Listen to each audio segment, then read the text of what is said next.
One ringy dingy, two ringy dingies. Any minutes. Hello, Your Excellence. What do you want to talk about today, other than the fact that we're on time? Well, I'd like to have everyone's view on what kind of security the French can guarantee for the climate change conference in Paris starting on November the 30th. Absolutely none. That's why I posted a threat window through the 18th of December.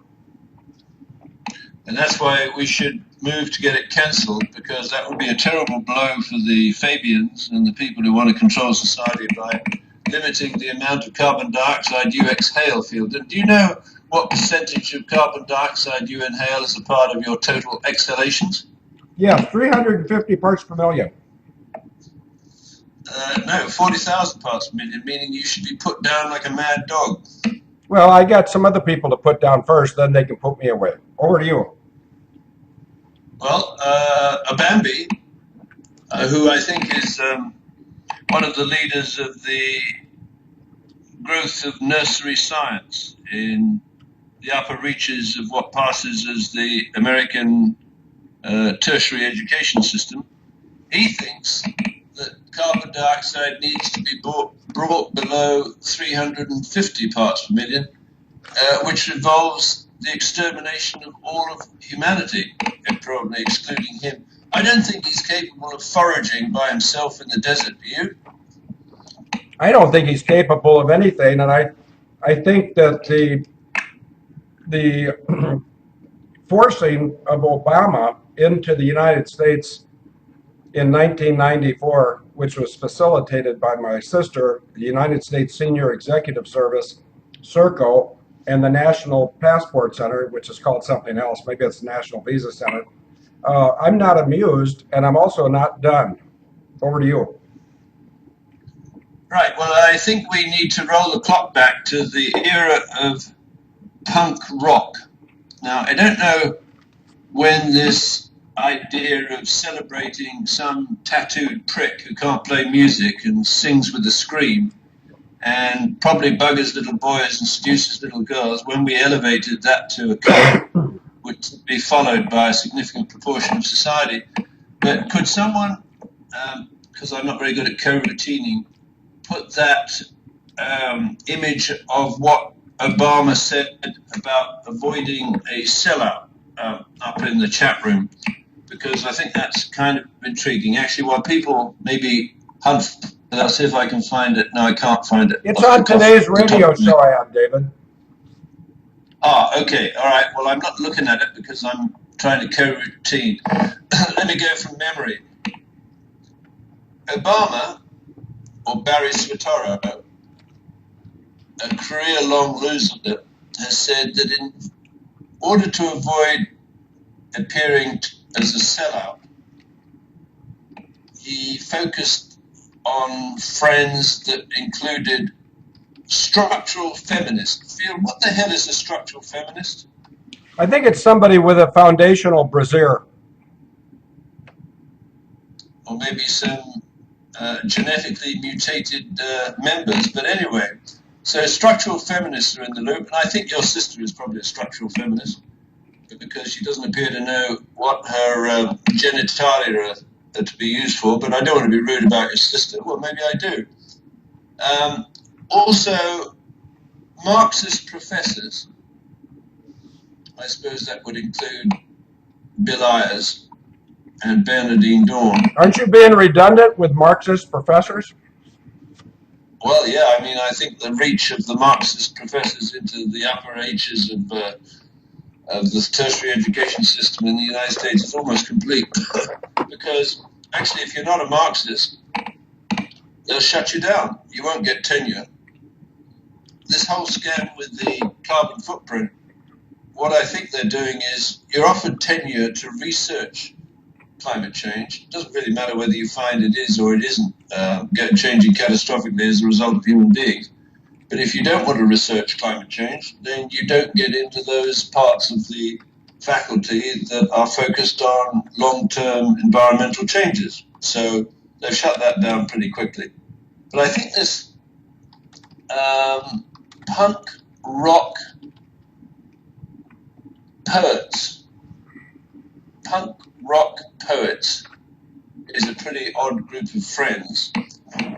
And if I was one of the Fabian handlers of Obambi, and I wanted to recruit people that could be deployed covertly, long range, to merge into the local population, particularly in the red light district, and do a hit and then come home again, I think I'd go into that that punk rock poet community.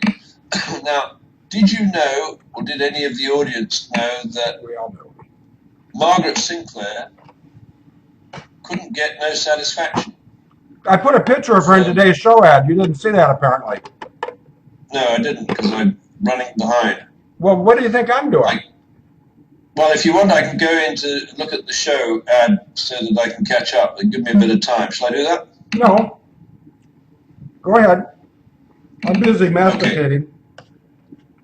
So, Margaret Sinclair, the mother of the new Prime Minister of Canada, Justin Trudeau, was a Rolling Stones groupie who couldn't get no satisfaction. Apparently, she's photographed at some nightclub in New York, unfortunately without her underwear. David, once again, that was in today's radio show twice. Okay. And the conclusion we might draw from that is that she's a loose cannon, particularly in terms of the way she would have raised her son, Justin Trudeau. Because as far as I can judge, not only was she a groupie with the Rolling Stones, she was a groupie with the Dead on Arrival group that produced that F4 record on the jukebox, which your character played, as I understand it, since I think Hamish was at the bar, in that visit to the Foggy Dew in Vancouver.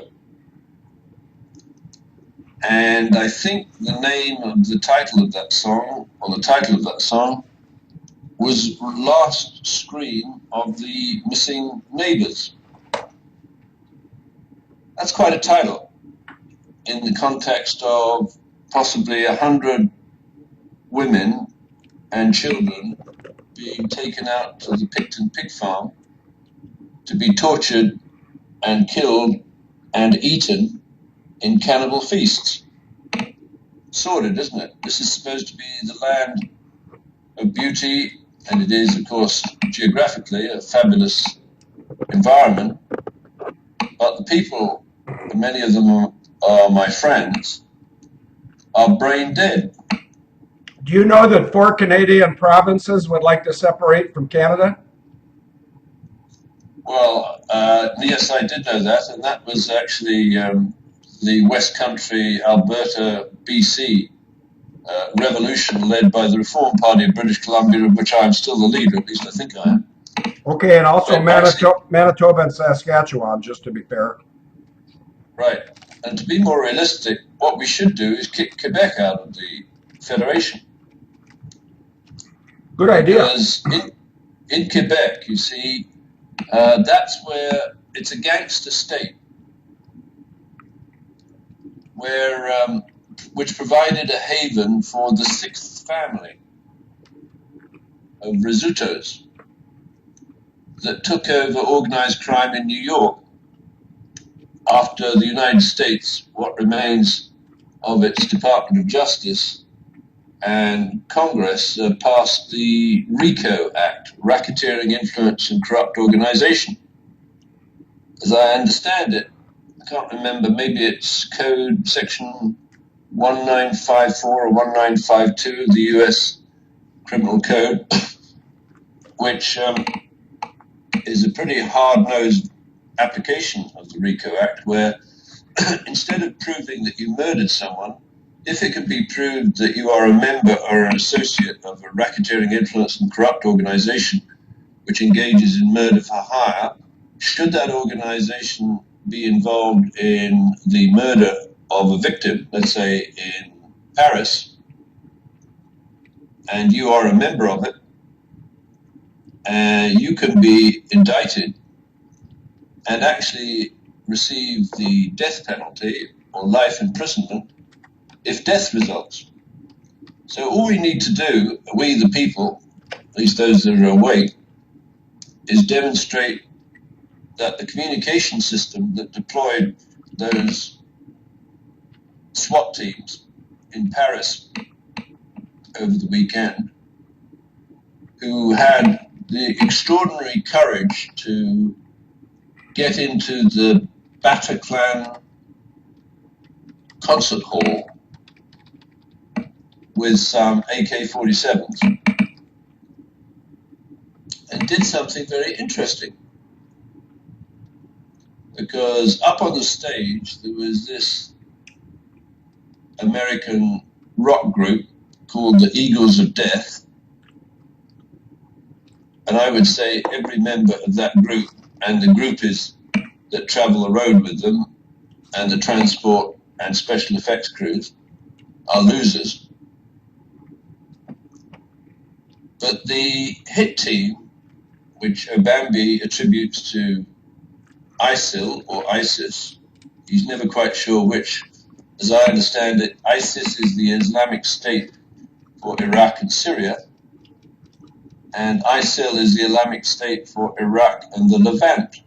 And the Levant Company was started by the City of London Livery Companies in, I believe, 1560. Theoretically, that was shut down after 7 years. But things don't happen quite as they seem in the City of London. In fact, the London Company or the Levant Company and the livery companies still control ISIL and Obambi. Anyway, the Great Satan, or representatives of the Great Satan, are up on the stage prancing around under the spotlights. And you have three people allegedly working or hired through ISIS or ISIL who come in with AK-47s. And my question is, why didn't they shoot the representative of the Great Satan? Oh no, they're much more courageous than that. They shoot a bunch of fans in the back. Lots of blood, lots of screaming. I think 89, 90, first of all hostages and then stiffs or corpses. Lots of blood. But some very interesting images, obviously taken by a snuff film crew, to send a message to the people who are going to Paris to discuss rolling back climate change. Because, of course, any normal individual going to Paris to discuss rolling back climate change would be probably die laughing. Because human beings cannot roll back climate change. Now, it turns out that Al Gore, remember Al Gore Field was involved in the Clipper conspiracy? I have a hard time remembering Al Gore since we got rid of him about 7 years ago. We thought we did, but we didn't. Because he was in Paris presenting his man, bear, pig profile in front of the Eiffel Tower with a whole bunch of rock groups to celebrate or serenade the coming climate change conference, which he totally failed to implement in 2009. And what those groups do when they travel, of course, they bring their groupies, their sexual partners, often underage children, because the groupie leader will do pimping for the fans and the stars. But those groups, of course, are quite sophisticated technically because they have to put on special effects and they have to do webcasting to insider groups of what goes on at their concerts. So that would be very convenient, because if you wanted to webcast a snuff film for a deathcore group of betters, you can actually timestamp the frames, if that's the right word. It is.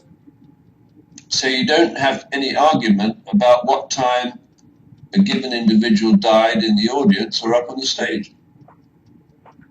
And stage is a very important word because the Boston bombing was staged. The Sandy Hook massacres were staged. The attack on the Aurora Theatre was staged. Don't forget Cudahy. Sorry? Don't forget Cudahy, Wisconsin. That was staged. Right.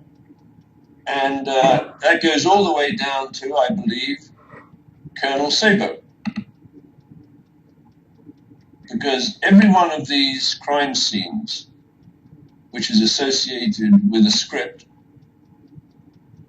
and a strategy to deindustrialize society, has to involve a decoy to distract public attention away from the hidden agenda. And as I've said before, I hope people have gone to see SPECTRE, which stands for Special Executive for Counterintelligence, Terrorism, Revenge, and Extortion. Because in SPECTRE, they talk of the Nine Eyes countries merging their intelligence and surveillance system. So you have a mega or meta system, I'm not sure what is most appropriate there, where every other country in the world, including France, and every other country that is not a member of those Nine Eyes cartel, which is actually a racketeering influence and criminal organization, they can be targeted, particularly when they show up in Paris and say, climate change is bullshit, at least anthropogenic climate change. And in the normal course of events, Vladimir Putin, when he goes to Paris, he would have said, if a number of things hadn't happened, climate change is bullshit, we're going to have nothing to do with it. So they had to frighten the guy. Now, he's ex-KGB. I think he met David Cameron in 1988, when Cameron was returning from Hong Kong, where he was a ship jumper, and he met a couple of KGB agents in Yalta. And Cameron's professor, probably a structural Marxist feminist at Oxford, said that this was probably a contact where they attempted to hire David Cameron. But who knows whether they failed? Of course, they didn't fail.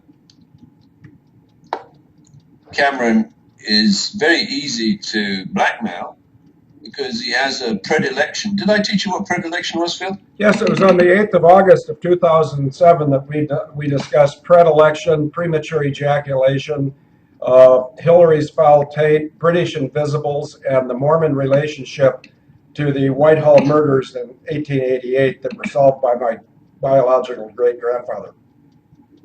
Yes, you're so succinct. Succinct and laconic. Anyway, he has apparently a predilection for sticking his dick in the mouth of a dead pig. I hope Americans know what a dick is. Well, we've got one in the White House. That should be good enough for most of us. Yeah. Do you remember when I met the head of E Division when I was campaigning provincially? Do you remember what his name was, Phil? Of course I do, but I don't have time for that now because it's almost prayer time at 1:22, as we do every show, except those where I forget and nobody reminds me. The reason we say prayers at 1:22 is on the 22nd of the first month of 1991, Colonel James Sabow was murdered under the orders of G.H.W. Bush and his cross-eyed pig son, Jebipu. Okay, so what we've been told to read today for the prayer is called More Than Conquerors. You might get something to drink for your throat because we'll be away from you for 2 minutes. And we know that in all things, God works for the good of those who love him, who have been called according to his purpose, called. For those God foreknew, he also predestined to be conformed to the likeness of his Son, that he might be the firstborn among many brothers. And those he predestined, he also called. And those he called, he justified. Those he justified, he glorified. What then shall we say in response to this? If God is for us, who can be against us?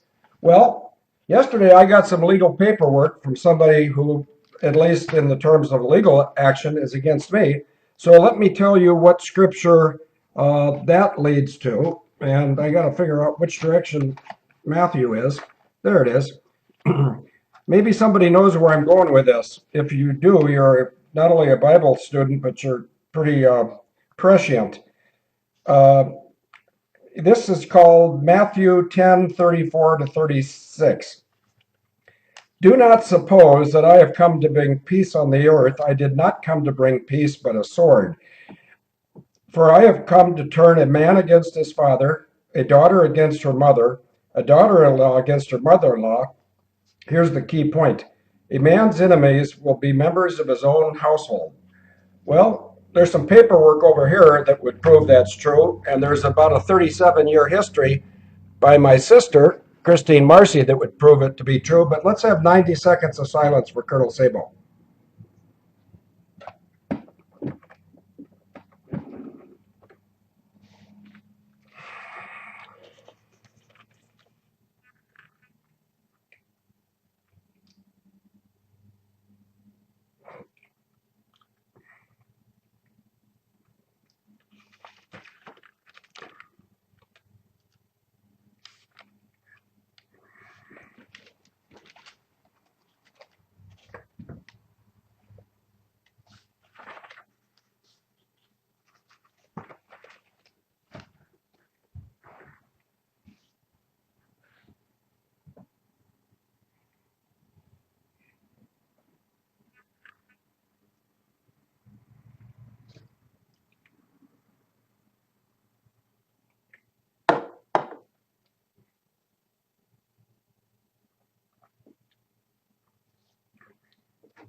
Okay, the 90 seconds for Colonel Sabo has passed by, and I just want to remind people that the six entities that signed off on his assassination started from high to low. G.H.W. Bush, who was going to invade Iraq or Kuwait the following day. I've sort of forgotten which one it is. I think it's Iraq, but it doesn't matter.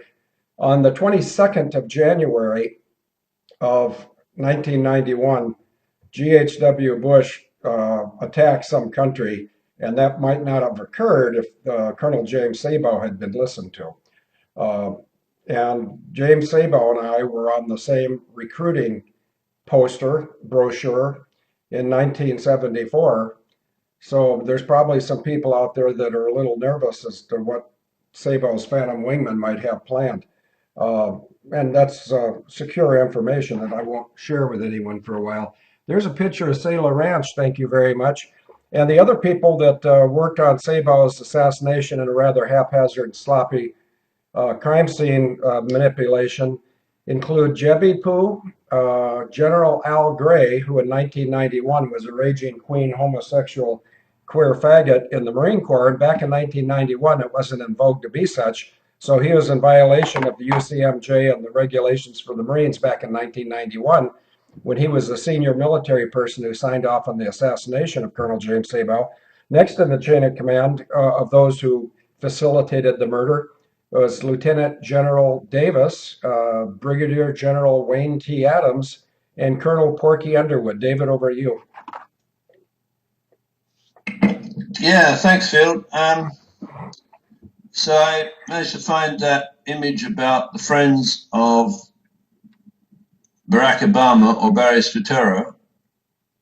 And just to develop this theme, so if he's a friend of the punk rock poets, and the punk rock community grew particularly under the Rolling Stones, where Margaret Sinclair, the mother of Justin Trudeau, was a groupie, we should be very careful, I believe, about the connection between the punk rock community, particularly their traveling road shows, where they take the scum of the earth, who are committed to the overthrow of the sovereign state, drop them into a city such as Paris, with all of their special effects crews and the technicians who can inject a snuff film into an intranet, provided they have the keys, then your Marine General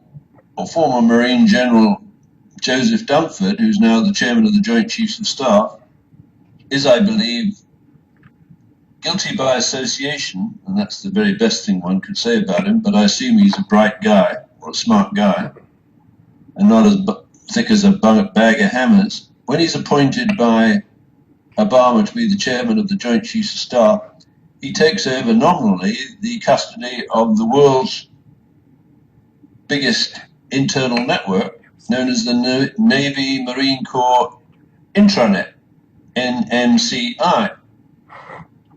Now, of course, he may be hoodwinked or blackmailed or entrapped, but you've written to him, I think, a number of times using registered mail or whatever.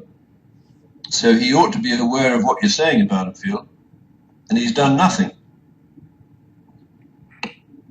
which I think makes him guilty of a misprision of treason. Of course, his problem is he's supposed to alert a justice or a senior person, but he's got to find someone who's senior to him in, let's say, the National Command Authority. And unfortunately, the only person senior to him as chairman of the Joint Chiefs of Staff is little Barry Soetoro, the guy who was screwing around in Pakistan in 1981 with his mother, probably setting up pedophile traps at the Lahore Hilton. So Dunford has a problem. Of course, he can solve it by reaching out to you. Well, but he hasn't yet. First, his testicles would have to descend. Well, yeah, that's right. So he's a wimp, or he's a coward, or he's a traitor, a variety of things. But I'm just at the moment focusing on the technical facility that would allow that episode in the Bataclan concert hall to take place, where essentially a snuff film is injected over the United States Navy Marine Corps intranet into the Nine Eyes surveillance network, so that the leaders of those Nine Eyes countries can witness in real time. What was the phrase of Dr. Thomas Barnett? Re 911. This is the first real-time mass snuff film broadcast in human history. Odd phrase that, I always think, don't you, Phil? Well, I think it's odd that you have a civilian candy ass in charge of the U.S. Naval War College. Doesn't make sense, except for one thing. In 1979, every branch of the United States government was hobbled by Christine Marcy and the United States Senior Executive Service, which would be a lot easier to spell if you just reduced the name to Treason Inc. Yeah, that's right. And the party or the shadow group sitting behind that is this extraordinary society called the Fabian Society, formed in 1888, meeting in Whitechapel in London, the same year when prostitutes started to get chopped up by an individual that we now call Jane the Ripper, or at least Abel Danger calls Jane the Ripper, because they called him Jack the Ripper.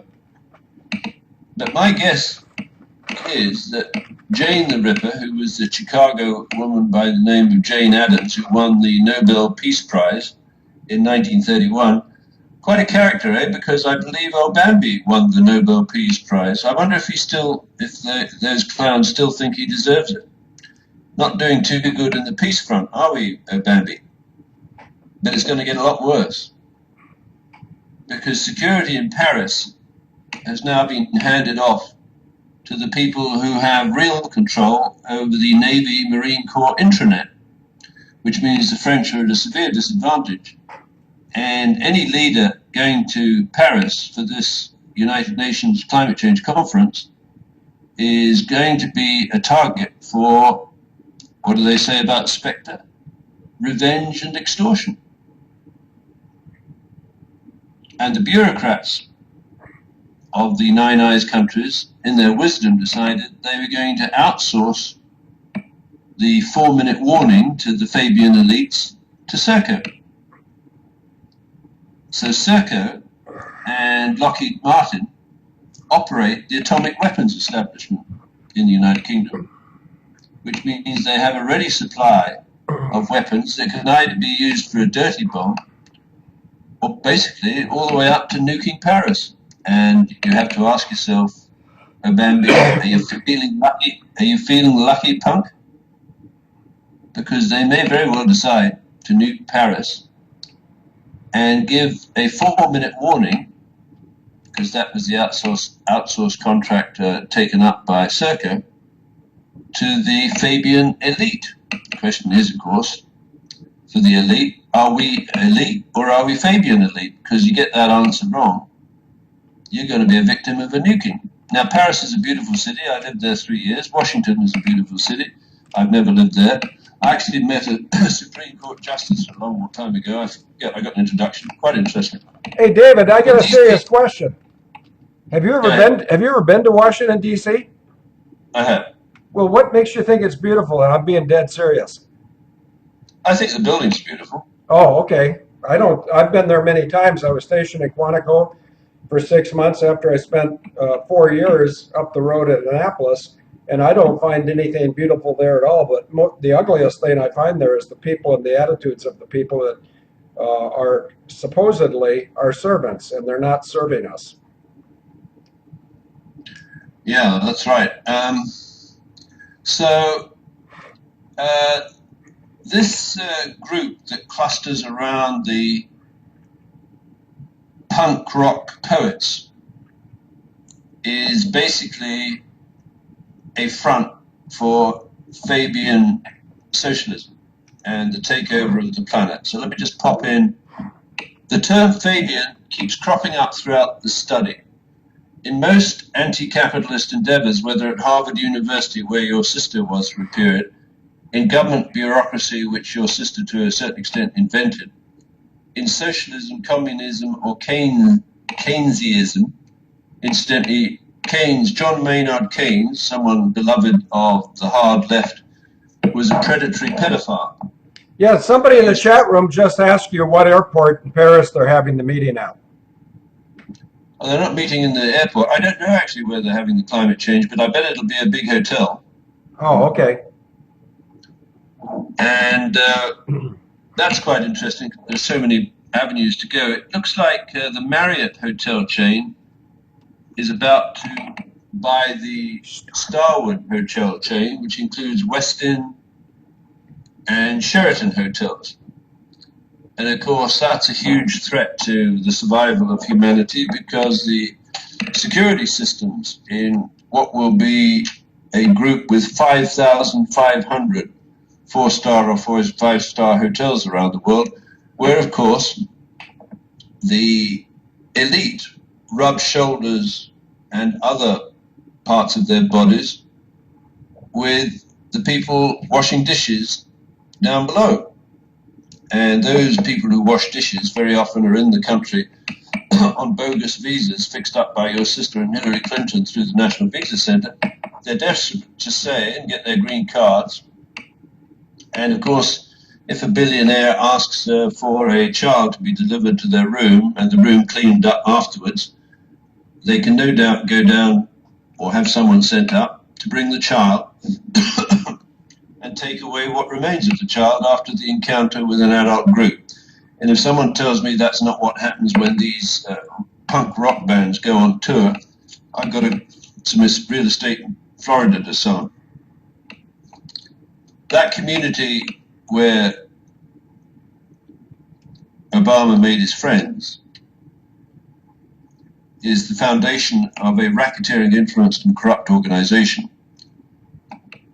which can engage in ad hoc assassinations by meeting at a hotel, let's say a hotel Sharm el Sheikh. I believe the tourist industry there was approaching 3 million visitors a year. They've nearly killed it off, but the conspiracy to blow up that Airbus would have taken place in one of the luxury hotels in Sharm el Sheikh, including a very strong possibility that it's a Sheraton hotel. After all, there was a Sheraton hotel right beside the crime scene where they hit the Pentagon. There's a Sheraton hotel called the Dubai Creek Hotel in the United Arab Emirates where Osama bin Laden's hit team was staying during 9/11. There's a Sheraton hotel in Chicago where John Shalikashvili, the son of a former Waffen-SS major who Bill Clinton had made the chairman of the Joint Chiefs of Staff, whom he sent to the People's Liberation Army University in Beijing in 1997 to transfer details of all America's weapons program to the Communist Chinese, which incidentally feel the Communist Chinese are about to start maneuvers with the Australian Navy in the southern Indian Ocean. So, of course, that intrigues me because maybe they're looking for what was attached to that flaperon that washed up in the island of La Réunion. I don't think That's so. interesting. Go ahead. I don't think they are because on July 20, no, it was June 25th, of 2014, we published that the Chinese ship CSCL Uranus would drop some spoilated aircraft parts in the new search area west of Perth. So I don't think that Warren Truss and Angus Houston are going to put themselves in a position of continuing to look like barking monkeys like they have for the last year and a half. Over to you. Yeah, well, I don't know what they're going to do because as they create this web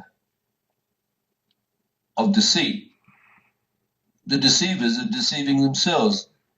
You see, as far as I can see, they cannot simultaneously claim that Paris is vulnerable to an attack by ISIS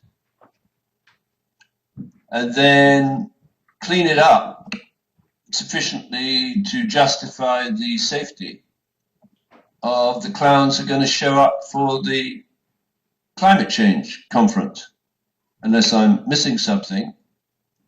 I mean, if all intents and purposes, the French police, their security and communication systems had to have been jammed in order to prevent them showing up at any of those crime scenes and preventing the attack.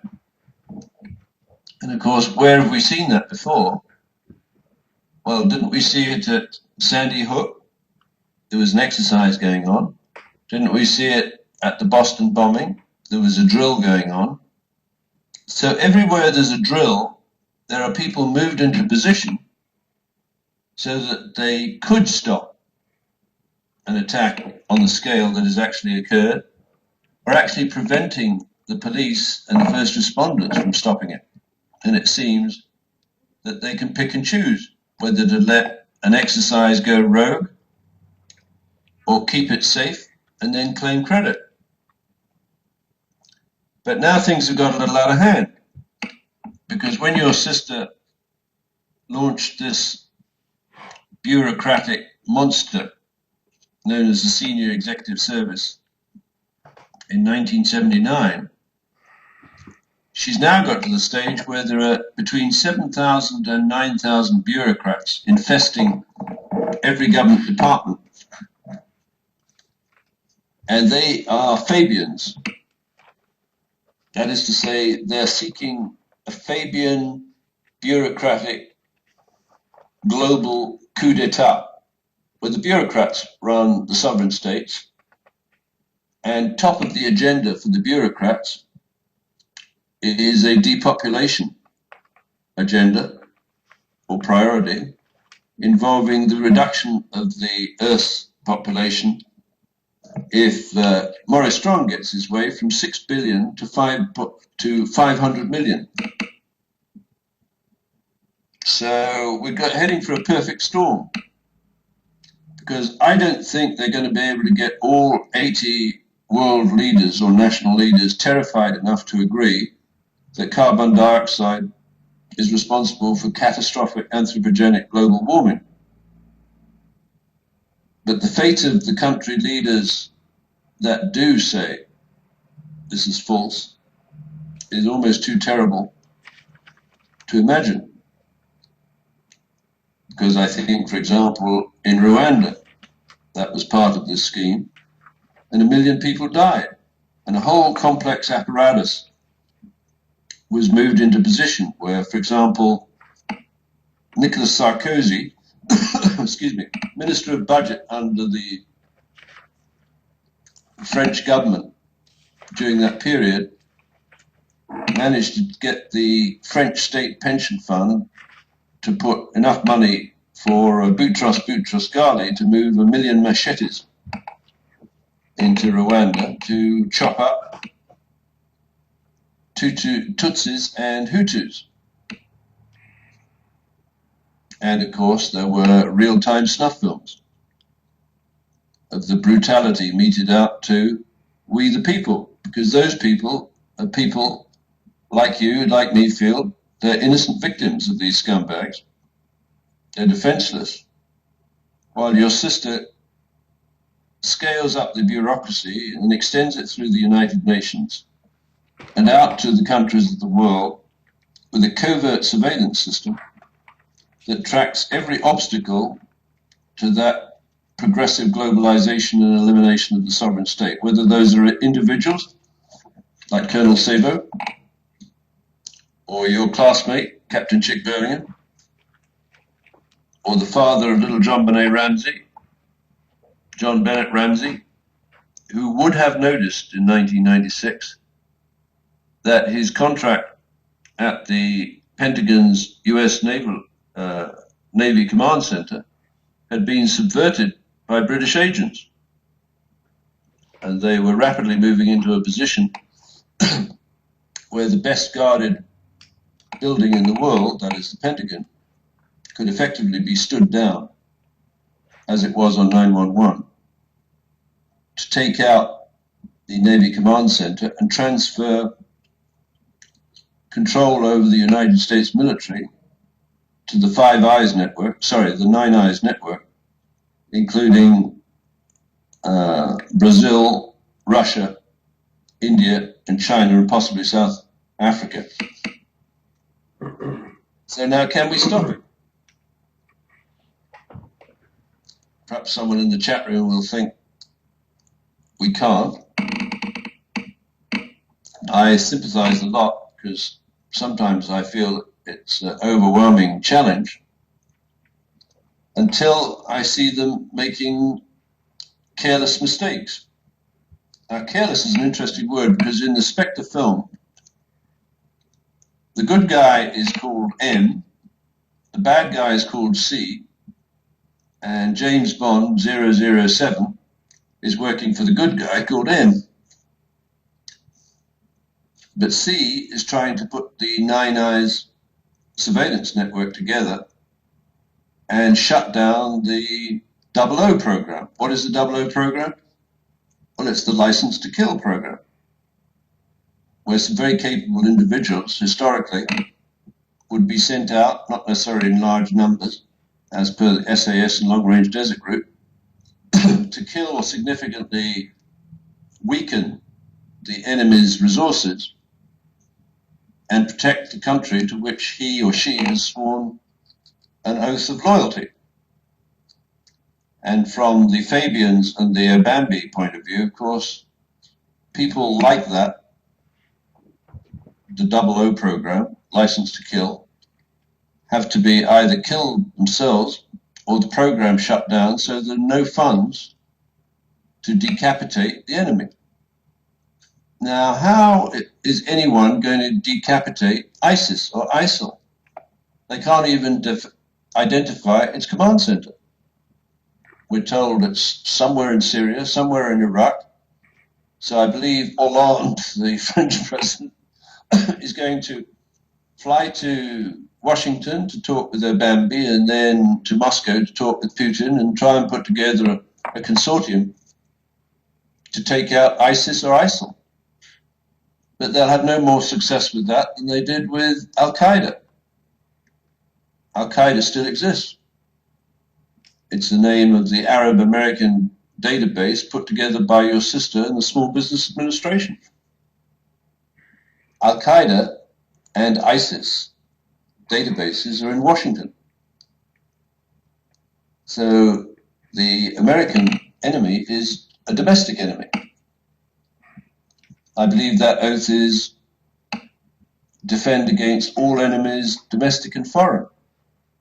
So what Obambi and his punk rock killers are doing is they're diverting public attention to think that America, Canada, UK, Australian and New Zealand enemies are somewhere in Syria, when they're actually embedded in the bureaucracy of those countries. A bland, faceless creature that governs our everyday lives. So we're not going to defeat them by bombing targets in Syria and Iraq. And what that actually is doing, and that's the express purpose of it, is to herd refugees into Europe. And a number of people told me recently that Europe is finished. I believe it is.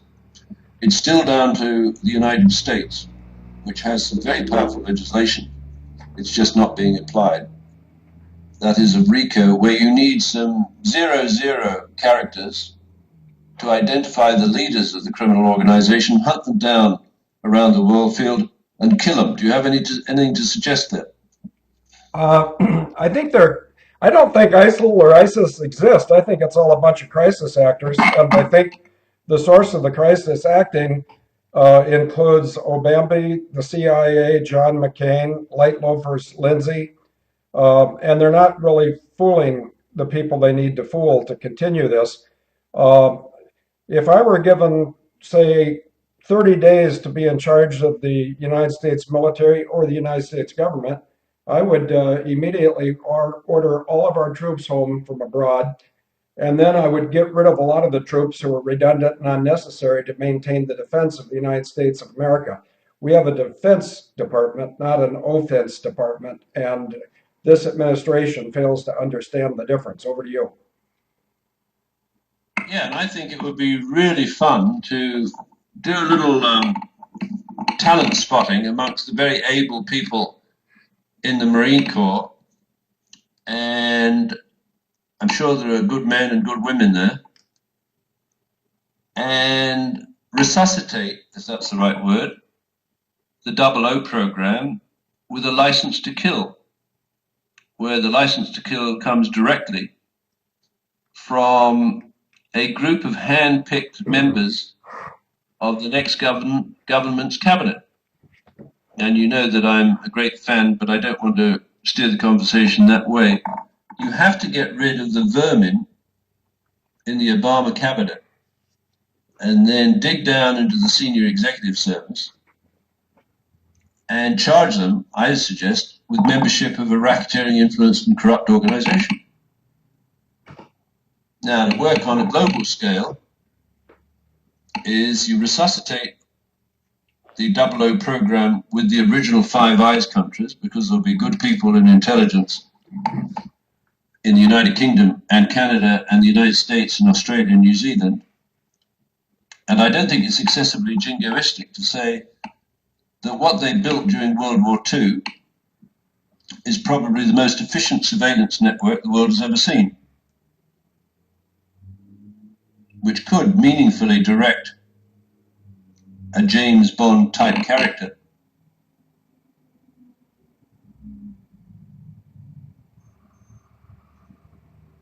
Are you still alive, David?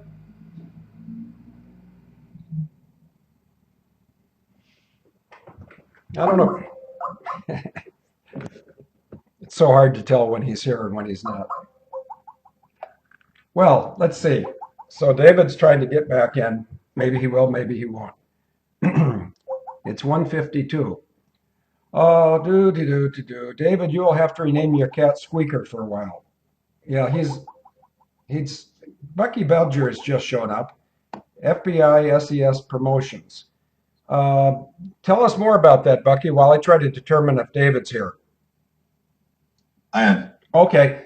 Bucky has determined that the FBI Senior Executive Service may be getting promotions, and this would be in keeping with the elevation of rents paid by the U.S. Marshal Service. So everything's getting more expensive. But anyway, over to you, David. Do you have any idea what you're talking about before you faded to black? Yeah, there's just a suggestion which you might pick up on as to you suggested pulling all the forces home, and you have much better understanding of what America should be doing in that regard. But I quite like the idea of resuscitating the 00 program, which the bureaucrats have been shutting down, which essentially is a license to kill, where the people who get that license, obviously they're highly privileged, highly capable individual, and they should have a global brief where they can move with a small team of associates and maybe reverse engineer the path taken by the punk rock groupies into crime scenes where people got massacred. And it would be very interesting to find out what groups of musicians were down in Sharm el-Sheikh before that plane was blown up over the Sinai Peninsula. But the idea, I believe, must have been is to send a message to Vladimir Putin is, look, you can't protect your citizens. No matter how smart you think you are, we can get them anytime. You can't shut down international airline travel. Why not? You can't. Well, basically the world grinds to a halt and the zero carbon footprint characters win. I'm not sure I follow the world economy grinding to a halt. And keep in mind, I spent 31 years in the airline industry, and I don't think that I just don't think the economy of the world runs with the airlines. But that's just my opinion. Go ahead. Yeah. Well, you may be right, Phil, but anyway, I'm just speculating. If you have a group of ethical leaders of a sovereign state that hasn't forgot its past and its traditions and can differentiate between what was good and what was evil, you can legitimately entrust people in the 00 program to work with others with similar moral standards and very efficiently decapitate the organized crime groups that are presently holding the world hostage, that will be gathering in large numbers in Paris on the 30th of November. So let me put it more bluntly. I believe there are some high-valued targets working for Spectre that will be in Paris on 9/11, that if they were, how shall I put it, terminated in a 00 program, this whole conspiracy would collapse. You just said some people are going to be in Paris in 9/11. Is that what you meant to say? No, I meant 30th of November. Okay, well, let's make sure we get this right. I can't listen all the time. I'm busy playing games on my iPhone. Go ahead. Right. So maybe someone in the chat room has a reaction to that. Reaction to what? The idea of sending some members of the 00 program to Paris to terminate the guys who are in a conspiracy to force sovereign nations to cut back on carbon dioxide. The only way you can do that is through depopulation. Why don't the people then that want depopulation and a cutback in carbon, why don't they depopulate themselves? Well, I think they're offering themselves up as potential targets by going to Paris. Anyone who goes to Paris to discuss stopping climate change, I think, should be a target for the 00 program and elimination. Now, who's going to Paris? Well, Bambi, David Cameron. Well, that could solve a lot of problems just with those two. Well, exactly. You could solve a lot of problems by having the guy who sticks his dick in a dead pig's head. If he could be terminated, remember, rolling the clock back, he was a member of the Bullingdon Club, which used to wreck pubs and basically pay off the owner of the pub with enough money to double the value of what they lost. You scale that up, of course, and you could send someone to Paris to orchestrate the destruction of the Windows of the World restaurant at the top of the North Tower. Now, we know that when Sam Cam Wham Bam Thank You Ma'am, incidentally a nickname Snowy, meaning she was a drug dealer, she flew out to Paris the day before the 911 attack, and her friend was a cross-dressing punk rocker by the name of Tricky, who would have had an enormous network amongst the punk rock community in New York to conceal the conspiracy to demolish the Twin Towers. So what information did she take to him? Well, it may have been the time that they wanted to demolish Tower 1 and Tower 2 and Tower 7 for a death pool community operating out of nearby hotels. Where's the nearest hotel to that attack? It was the Marriott Hotel. People can Google the 911 Hotel or the Hotel 911, where they had guests and people coming in to make a film on a hijacking attack in Paris that was identical in terms of its storyline to what actually happened. So I think Wham Bam Sam Cam Thank You Ma'am is actually an instrument, either witting or unwitting, for a punk rock attack on New York, which is consistent with the name of the Trickies group, which is Massive Attack. So you've got Massive Attack in New York for 911. You've got Dead on Arrival out at the pig farm. You've got, in 2000, the Rage Against the Machine in New York that invaded the New York Stock Exchange and pilloried people like, who was the mayor of New York at the time? What's the question? The name of the mayor of New York. Okay, what year? Giuliani, that's it, Giuliani. Yes, he's the bespectacled son of a pugilist. And a cross-dresser, apparently. Yeah, he likes to dress up in ladies' garments. But more particularly, as far as the attack is concerned, he placed the Mayor's Office of Emergency Management on the 22nd floor of building number 7 for the exercise of 911, and three floors above, the offices of your sister's Small Business Administration and her lesbian girlfriend's Equal Employment Opportunity Commission. So those harridans would have had a wonderful view of the planes hitting the North and the South Tower, particularly if they'd hardwired their offices, their bureaucrat offices, into the Mayor's Office of Emergency Management. They would have been able to synchronize the attack on New York and produce the Thomas Barnett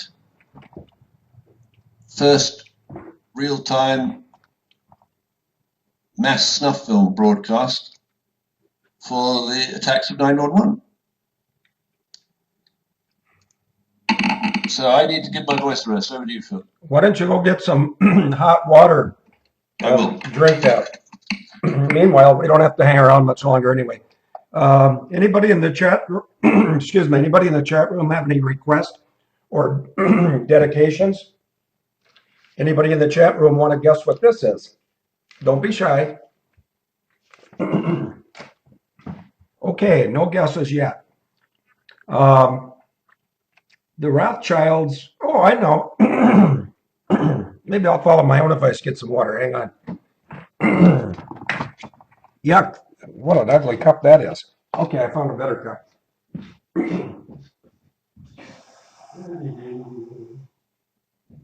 Alrighty, let's see. I was going to ask you a question. What's going on over with this Russia, U.S., ISIS, France, Germany crap? I was told last night it may be a falling out between the banker Rothschilds and the drugger Bushes. I can't imagine there being much fight left in the Bush family. I don't know about the Rothschild. I was actually a guest of the Rothschilds. I think that was in June, and it was at a property about 40 miles from London, which the Rothschilds had very graciously allowed the Royal Air Force to build an Air Force base on in their town back in the 40s, probably 1940.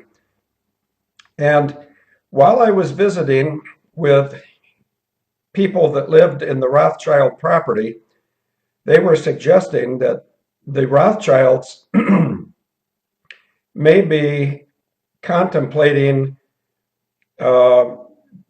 doing right with the world. I think we can rule out the Bushes ever doing right for the world, so maybe we can hope that the Rothschilds will straighten things out. Otherwise, the Rothschilds and the Bushes can keep slugging it out over there with their crisis actors. David, are you back yet? No, he's not. Okay, let's see what else. Sorry about that. Yeah, just popping in the first paragraph of today's post. AD asserts that Obama's Fabian handlers are manufacturing rage against the machine perceptions of carbon dioxide as an industrial pollutant and the main driver of catastrophic anthropogenic global warming. Well, anyone who's done a bit of gardening or stood around an animal like a herbivore will understand that carbon dioxide is a fertilizer gas, wholly transparent and odorless and beneficial, and basically drives anytime the Earth wants to get into a green revolution, like back in the Cretaceous or Carboniferous, and support what I think they were 80-ton animals, dinosaurs, then the Earth would know that it would have to get the plants to grow almost beyond imagination, so these large animals don't have to run after their prey. Because if you're dragging 60 tons or 80 tons around the world, you got to be pretty nimble, or you need to be nimble to catch up with the smaller animals. But if the plant is sitting there with great leaves on it, you can chomp away very happily. And the greatest period of biological diversity was back when carbon dioxide in the atmosphere reached an extraordinary level of 7,000 parts per million. If you want a greenhouse to run efficiently, you need to get the carbon dioxide inside the greenhouse up to 2,000 parts per million. So then when this useless metrosexual parasite, Barack Obama, decides that the Earth's carbon dioxide should be lowered to 350 parts per million, he must know, unless he's retarded or a crook, that that will require the depopulation of the Earth. And that's why they're going to Paris on the 30th. Not because they have any interest in we the people, our survival, our health, whether we can stay warm in winter or cool in summer, but to find a formula whereby they can justify the depopulation of the Earth and the destruction of the sovereign state. It ain't going to work. Now, here's the next paragraph 2. AD asserts that Serco has issued visas to send 8A long-range assassins and some of Obama's punk rock friends to a Paris conference to deindustrialize society and eliminate carbon-emitting obstacles to progressive globalization. Now, we're talking actually, I think, about a global coup d'etat. They attempted it on 9/11, but for a variety of reasons related to Able Danger, they failed. What kind of things did Able Danger do? Now, are we talking about Able Danger spelled A-B-L-E, the military intelligence network put together by General Henry Shelton? Or are we talking about A-B-E-L, Able Danger as in Cain and Abel, the organization that seems to have produced the network that we use today with I think, so much efficiency? I don't know. I don't care. It doesn't really matter. The enemy doesn't know whether there's any difference between able danger that they shut down at a place controlled by Raytheon in 2000, where the disk containing the names of the Al-Qaeda sleeper cells was dipped in acid. Who would have known about that? John Deutsch would have known about it. The professor at MIT, who Clinton had fired as his director of the CIA because John Deutsch had a woman assistant at his home that enabled 19,000 pages of top secret CIA information to be transferred to the British. So now the third paragraph today. AD asserts that Obama sent 8A snuff film crews to an Eagles of Death show in Paris, where images webcast over the Marine Corps intranet show a major reduction in the fans' carbon footprint. Well, this is the nursery science of the Obama administration. You can stop people emitting carbon dioxide by killing them.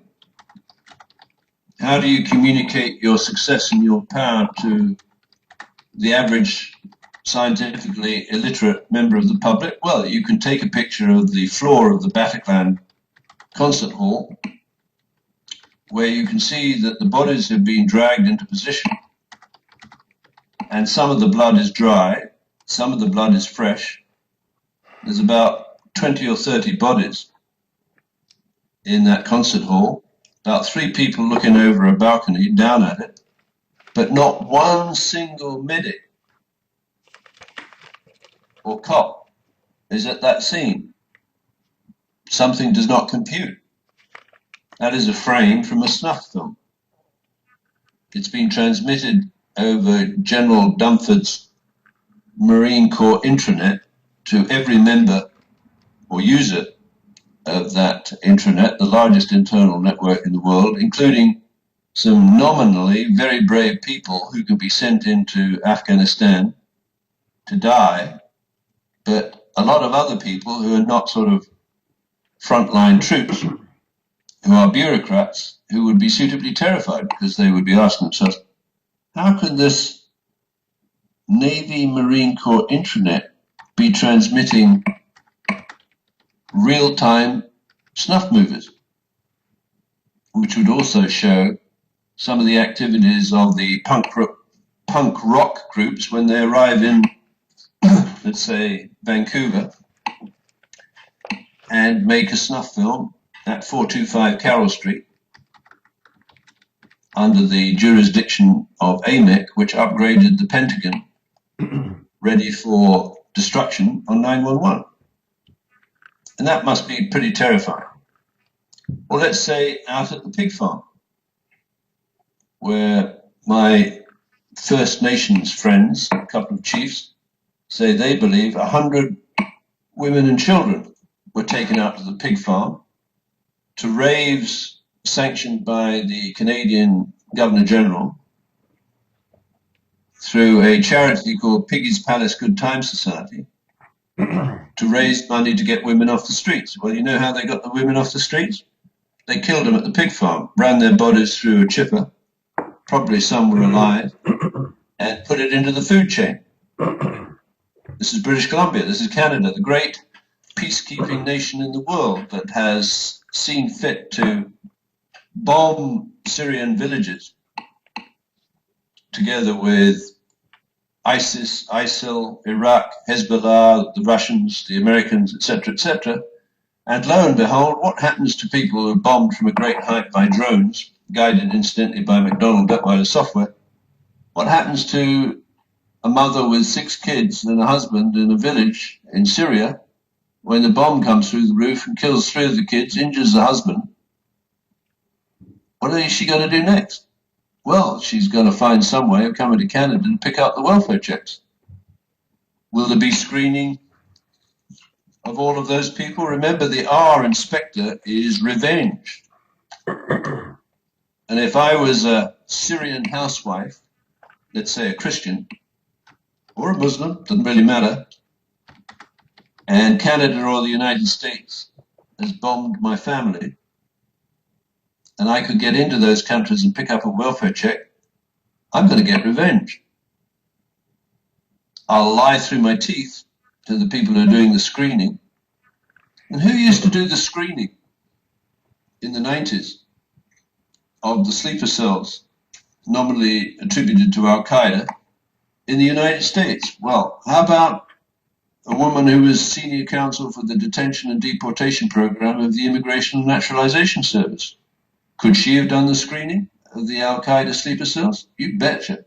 Christine Marcy, field sister. Are you saying screening or screaming? Screening. Oh, okay. Although, of course, we have that extraordinary song title, Last Scream of the Missing Neighbors, which appeared in Chapter 1, Book 1. But let's say Christine Marcy managed to bring in some people who could nominally be assigned guilt for the 9/11 attack under this Al-Qaeda label. Well, of course, she had the database at the Small Business Administration and the National Visa Center to recruit these characters. Big problem then is to transport them. So lo and behold, in 1994, she actually uses the money she's stolen from the Department of Justice Asset Forfeiture Fund to finance a fleet of aircraft and modify them according to what her brother, Phil Cotton, had told her in 1988 to prevent a hijacking. So now she's got her private aircraft fleet, nicknamed Con Air.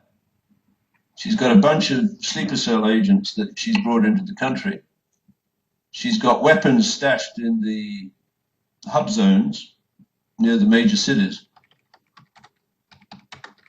She's got the United States Patent and Trademark Office, so she can assemble a pool of weaponry that will actually be able to jam the defenses of the United States against the 9/11 attack. What else has she got? Well, she's managed to outsource the Defense Ammunition Center to Serco. So Serco can place a weapons cache in Paris or in Syria or in Iraq to support a surprise attack on the established government. In the case of Syria, Assad. Has anyone been able to prove, we got the Marine Corps intelligence activity beavering away. Has anyone in that organization been able to prove that Assad has actually been dropping barrel bombs on the population? No. It's an urban legend because they want to overthrow the sovereign government of Syria and create a herd of refugees that can overwhelm the screening process in the Five Eyes countries. And eventually, the Anglophone light will be switched off, together with everything else.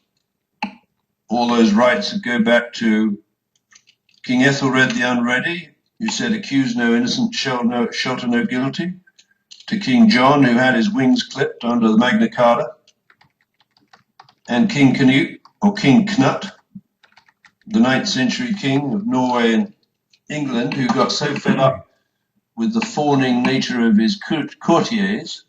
Pay attention, Obama, right? There is or has been a king who doesn't like fawning courtiers, the kind that swarm around you.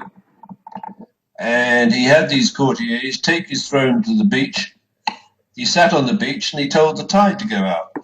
It didn't.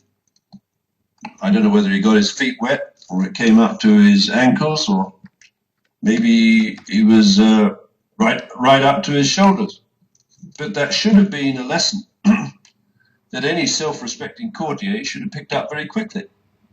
Kings are not omnipotent. The interest of justice is best served when the innocent are not accused and the guilty are not sheltered. And property is a very important part of a democracy. So the king can't pinch the baron's property, and the barons can't pinch the peasant's property. And we need to understand in Canada that the Charter of Rights and Freedoms, introduced, I think, by the Libranos, under Pierre Trudeau, the late Pierre Trudeau, replaced a document put together by the Diefenbaker government called the Bill of Rights with the Charter of Rights and Freedoms, where the word property has disappeared. So Canada has no property rights. It believes in the infinite or omnipotency of its Prime Minister, little Justin, and it's abandoned any concept of justice under the grand jury system, which is accuse no innocent, shelter no guilty. And that has infected the United States of America. If Christine Marcy can confiscate property under the Department of Justice Asset Forfeiture Fund, which I now believe has reached $29 billion, which is quite a lot of chump change, she used it to finance buying in the total production of the Clipper chip from AT&T so that Americans' private conversations could be monitored to determine when to stand them down and when to stand them up. So 3 English kings with very important lessons for the United States of America. Magna Carta, accuse no innocent, shelter no guilty, and the king is not omnipotent. So you've got a body of law and knowledge and ethics that has come through from well over 1,000 years that is sitting there to be exploited by the Americans, the Australians, the New Zealanders, and the Canadians and the United Kingdom. And at the moment, I'm afraid, without being rude, the citizens have trashed that body of law. We can still recover, but there's not much time.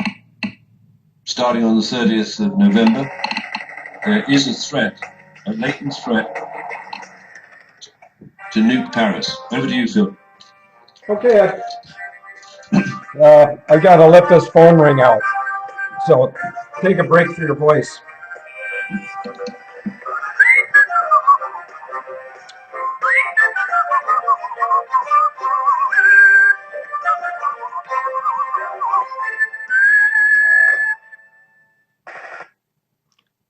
Did you recognize that tone, David?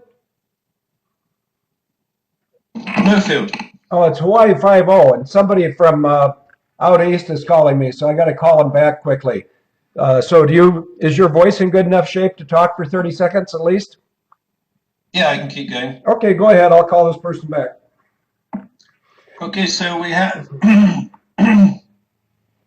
this extraordinary event where King Canute would turn over in his grave, where a group of scientifically illiterate world leaders are going to show up in the City of Lights, where I lived for 3 years, and come to a conclusion hermetically sealed within a group of paramilitary police,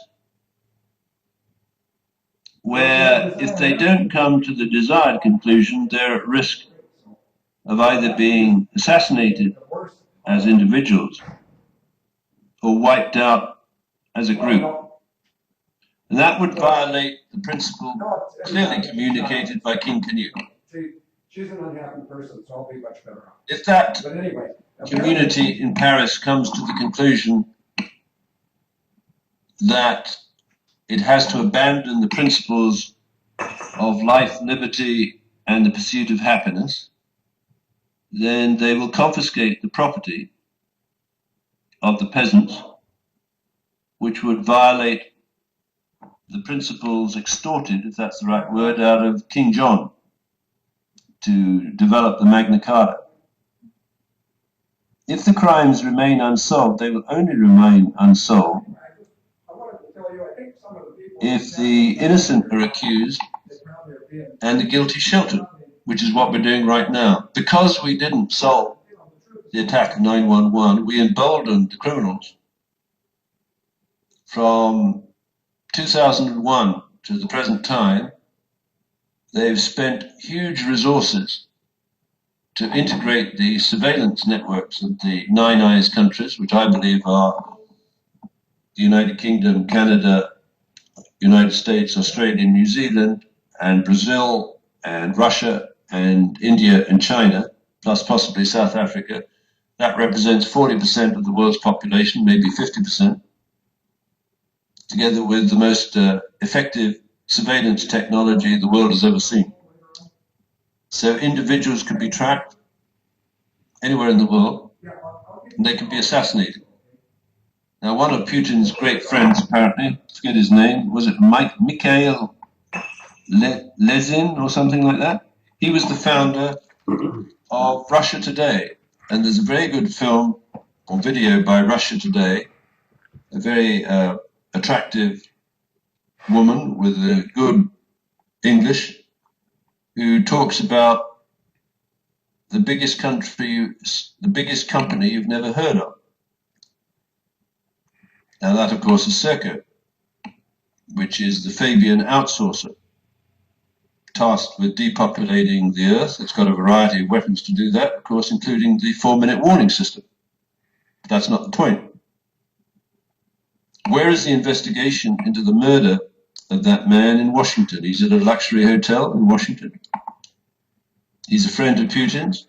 He's the founder of Russia Today, and Russia Today was producing probably some of the least biased news analysis of the events that terminated or could terminate in the nuking of Paris.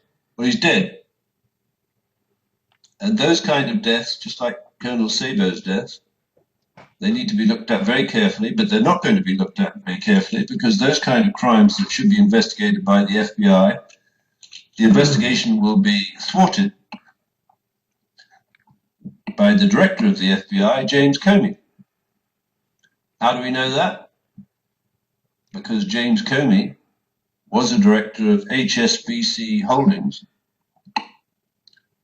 tasked with cleaning up the evidence of HSBC as a 150 plus, maybe that's a sesquicentennial anniversary that it went through recently, of HSBC as the world's leading money laundering for the drug trade.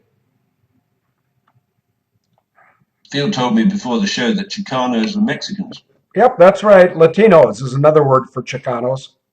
Right. Well, anyone thought about what the most powerful cartel leader in Mexico, how he got out of jail?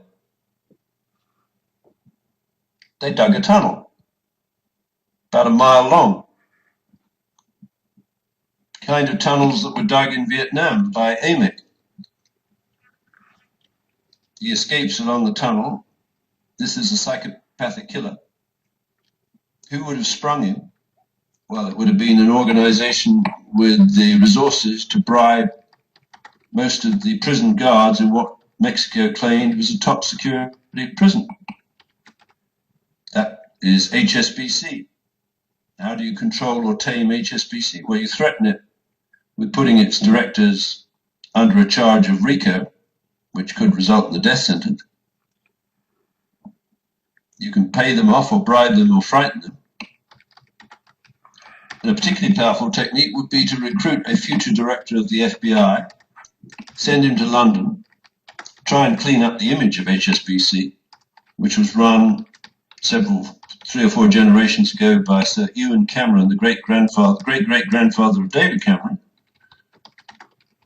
in London, while another great-great-grandfather, Alexander Geddes, was in Chicago, fixing up the arson, which resulted in huge profits because he was a grain trader. And he made a lot of money, and he went back to Aberdeenshire, I think it was, in Scotland, built their house where was born David Cameron's father. David Cameron's father brought in a man who invented packet switching, which allowed David Cameron's father and his banking and stockbroker friends to front run the stock market, make huge profits, and pour them into the biggest Spectre fund in the world, which is the Carbon Disclosure Project, launched on the 4th of December 2000 by the Fabian Tony Blair, which now has $100 trillion of assets under management, which would buy you quite a good hit team for the Paris attack. That's 1228, Phil, and covered a lot of grounds. Over to you. Okay, well, do you want to quit? Yep. Okay, well, let's quit then. Let's run it around the chat room one more time. Any questions from the chat room before we call for the BRB? Oh, I have a message for the following people. Let me see who's here today. Afterburner. Denise C. in the UK. Doug McDime. I'm looking for two more names. I wonder if I'll find them. Oh, wait a minute. I skipped one. Yep. Liverish Peasant's not here. I think Vanishing Point is. Yes, he is. The belt buckles and belts went to the Belt Buckle Babe for laser engraving, and today's Wednesday, and it may be that some of them get mailed, uh, as early as Saturday for domestic consumers. For those people in England, I anticipate going over to England around November 30th, but I got a summons for a court date on December 3rd, so I'll just have to tell them I'm going to be out of the country. And you're free to ruminate as to what the court case involves. David, are you ready to go? I don't see any other questions. Yeah, okay, thanks. So I've just popped in that picture of the 4-minute warning, so just want everyone to concentrate on the probability of a nuclear attack on Paris, where a warning, perhaps a little more than 4-minute warning, will be offered to the elite while the peasants get fried. And so that's a pretty sobering field, but I believe that Able Danger is uniquely positioned to stop it. Over to you. Well, we've already put out a threat warning to that very effect. It's ADTW, Able Danger Threat Warning, 151130. 15 is the year, 11 is the month, 30 is the date, and it expires on the 18th of December of 2015. So if anything happens in Paris and innocent parties or even guilty government conspirators are slaughtered, don't be surprised and don't feel like they didn't have adequate warning. I put that threat window out several days ago. And when I put them out, I just don't put them out on the internet. I sent it to Senator Johnson of Wisconsin, Senator Grassley of Iowa. I sent it to Monkey Boy. I'd say his last name, but everybody thinks it's worse than dragging their fingernails across a blackboard.